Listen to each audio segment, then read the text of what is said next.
नमस्कार twelfth class. बेटा हम लोग चैप्टर 31 पढ़ रहे हैं। चैप्टर का नाम है बचत और विनियोग पार्ट सेकंड या saving and investment part second. बच्चों लास्ट क्लास में हमने पढ़ा था कि हम हमारे जो बचत है, हमारी जो सेविंग है, उसको कहाँ कहाँ हम लोग इन्वेस्ट कर सकते हैं या इसको हम लोग कहाँ कहाँ पर विनियोग कर सकते हैं। बच्चों उसमें हम लोगों ने बैंक में पढ़ा था, पहला ऑप्शन हमारे पास बैंक था। सेकंड में बच्चों डाकघर होता है, डाकघर या पोस्ट ऑफिस। पोस्ट ऑफिस एक ऐसी संस्था है जो हमें शहरों में ही नहीं बल्कि छोटे से छोटे गांव में भी आसानी से मिल जाती है। पोस्ट ऑफिस में आप अपनी छोटी से छोटी रकम को भी, पैसे को भी आप वहाँ पर सेव कर सकते हैं, बचत कर सकते हैं और उसको किसी खाते में, किसी अकाउंट में आप लगा सकते हैं। इसमें जरूरी नहीं है कि व्यक्ति पढ़ा लिखा हो। पोस्ट ऑफिस वाले बच्चों बहुत अच्छी अच्छी सुविधाएं प्रदान करते हैं। ये हमें कई बार बैंक से भी ज़्यादा ब्याज देते हैं। तो बैंक के साथ साथ पोस्ट ऑफिस भी एक ऐसी संस्था है या एक ऐसा ऑफिस है जहाँ पर हम हमारे पैसों को डिपॉजिट करवा सकते हैं। बच्चों पोस्ट ऑफिस में भी कई तरह के अकाउंट्स खुलते हैं, उन्हीं के बारे में हम आज की क्लास में पढ़ेंगे। सबसे पहला जो पोस्ट ऑफिस का अकाउंट होता है वो वाला होता है पोस्ट ऑफिस सेविंग अकाउंट, जिसे हम लोग कहते हैं पोस्ट ऑफिस बचत खाता। बच्चों इसके अंदर क्या होता है कि इसमें कोई भी व्यक्ति अपने नाम से इस खाते को खुलवा सकता है और इस अकाउंट में अपने साथ साथ किसी और का नाम भी वो ऐड करवा सकता है। इसमें कोई बहुत ज़्यादा ज़रूरी नहीं है कि आप बहुत ज़्यादा पैसों से इसको खोलो।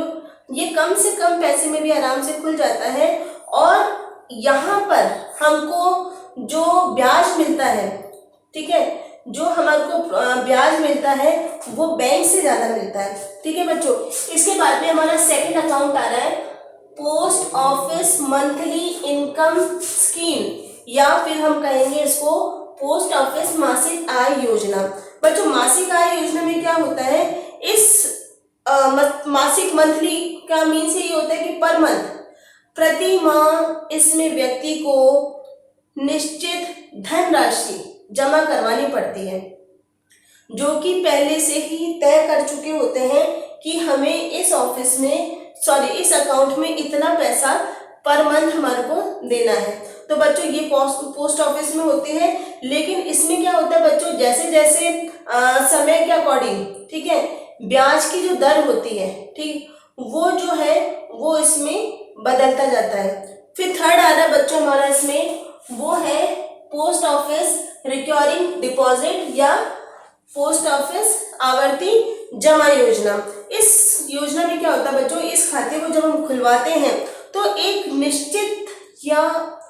निश्चित नियमित अंतराल, मतलब एक फिक्स टाइम इंटरवल होता है, जैसे कि 6 मंथ का हुआ या 3 मंथ का हुआ, उसके बाद आपको पैसे जमा करवाने पड़ते हैं और एक निश्चित टाइम तक, जैसे कि आपने 5 साल के लिए करा या 10 साल के लिए, 8 साढ़े 8 साल के लिए, जितना भी आपने सोचा है, जो आपने स्कीम ली है उसी के अकॉर्डिंग आपको अपना पैसा वहां जमा करवाना होता है।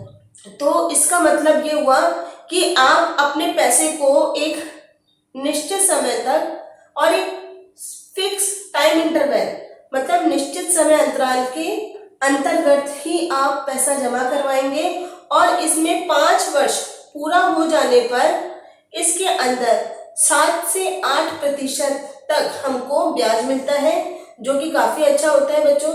इसके बाद जो नेक्स्ट आ रहा है नेशनल सेविंग सर्टिफिकेट या राष्ट्रीय बचत पत्र।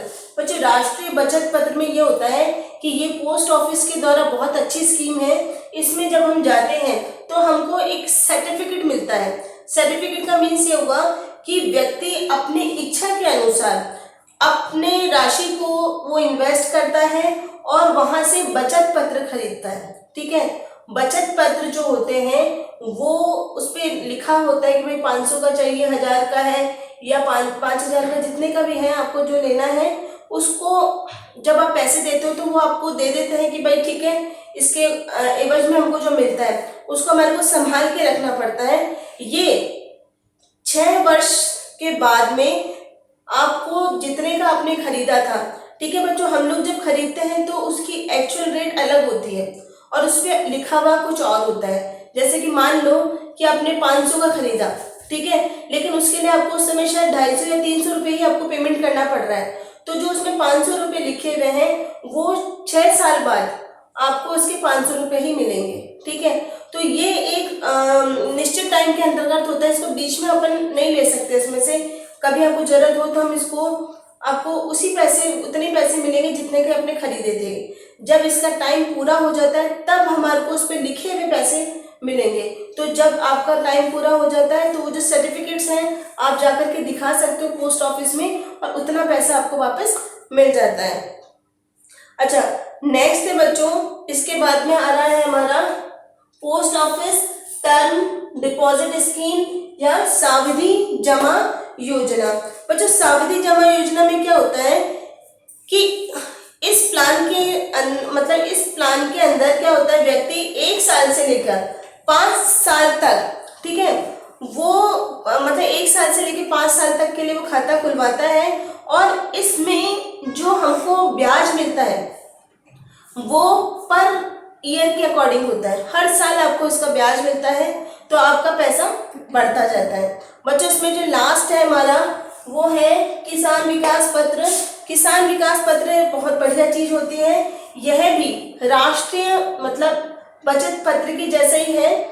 इसमें पोस्ट ऑफिसर पोस्ट मास्टर जो होते हैं वो आपको एक फॉर्म देते हैं, उस फॉर्म को भर करके हम देते हैं, और 8.5 साल बाद वो पैसा डबल हो जाता है। ये सबसे बढ़िया होती है। अगर 8.5 साल से पहले अगर हम उसको पैसे को चाहेंगे तो हमारे को प्रॉफिट नहीं मिलता है, ठीक है बच्चों।